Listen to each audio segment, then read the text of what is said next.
जय श्री कृष्ण। आपका हार्दिक स्वागत है।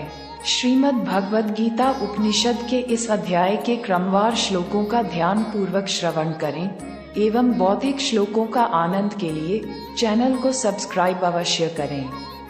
आत्म साक्षात्कार एवं स्वधर्म ये मे मत मिदम नित्यम अनुतिष्ठन्ति मानवाः श्रद्धावन्तोन सुवन्तो मुच्यन्ते तेति कर्मभिः ये त्वे तदभ्य सुवन्तो नानुतिष्ठन्ति मे मतम् सर्व ज्ञान विमूढ़ास्तान् विद्धि नष्टान् चेतस।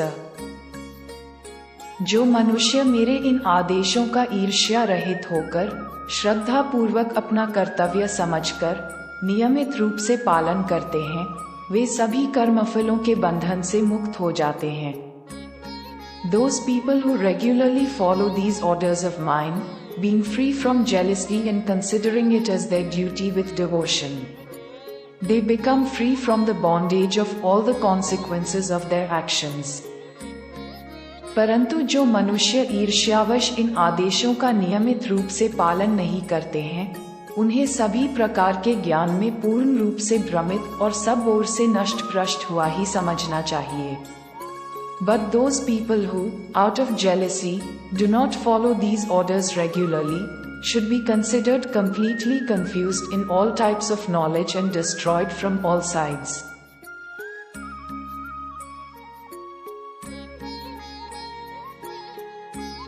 सदृश चेष्टते स्वस्याः प्रकृतेरज्ञानवानपि प्रकृतिं यान्ति भूतानि निग्रहः कि करिष्यति इन्द्रियस्येन्द्रियस्यार्थे रागद्वेषो व्यवस्थितः तयोर्वशमा गच्छेतो ह्यस्य परिपन्थिनो। सभी मनुष्य प्रकृति के गुणों के अधीन होकर ही कार्य करते हैं, यद्यपि तत्वदर्शी ज्ञानी भी प्रकृति के गुणों के अनुसार ही कार्य करता दिखाई देता है, तो फिर इसमें कोई किसी का निराकरण क्या कर सकता है?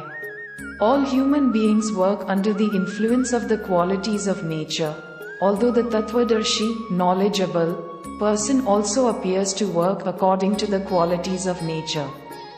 Then how can anyone solve anyone else's problem? सभी इंद्रियां और इंद्रियों के विषयों के प्रति आसक्ति, राग और विरक्ति, द्वेष, नियमों के अधीन स्थित होती है। मनुष्य को इनके अधीन नहीं होना चाहिए, क्योंकि दोनों ही आत्म साक्षात्कार के पथ में अवरोध उत्पन्न करने वाले हैं। All the senses and the objects of the senses are subject to the laws of attachment, raga, and aversion. Man should not be subject to them, because both are going to create obstacles in the path of self-realization. Shreya स्वधर्मो विगुणः परधर्मात् स्वनुष्ठितात् स्वधर्मे निधन श्रेयः परधर्मो भयावहः।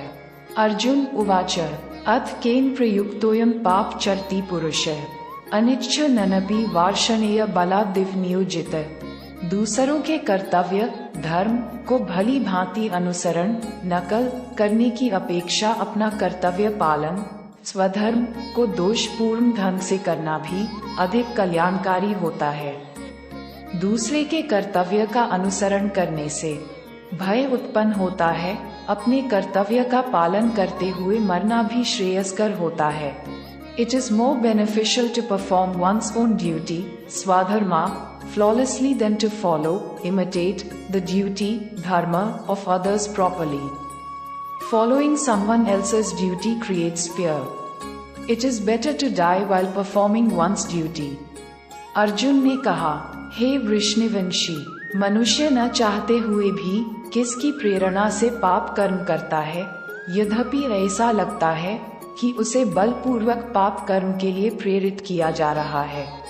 Arjun said, hey वृष्णिवंशी, on whose inspiration does a man commit a sinful act, even if he does not want to? Even though it seems as if he is being forcefully induced to commit a sinful act. Shrimad Bhagavat Gita के श्लोकों का निरंतर श्रवण करते रहें। जीवन के वास्तविक आनंद के लिए एवं उपनिषद से श्लोकों को सुनने के लिए जिन्होंने अभी तक चैनल को सब्सक्राइब नहीं किया है, कृपया सब्सक्राइब अवश्य करें एवं श्रीमद् भगवत गीता को और निकटता से जानें तथा जीवन के दार्शनिक परिवर्तन का आनंद लें। धन्यवाद। जय श्री कृष्ण।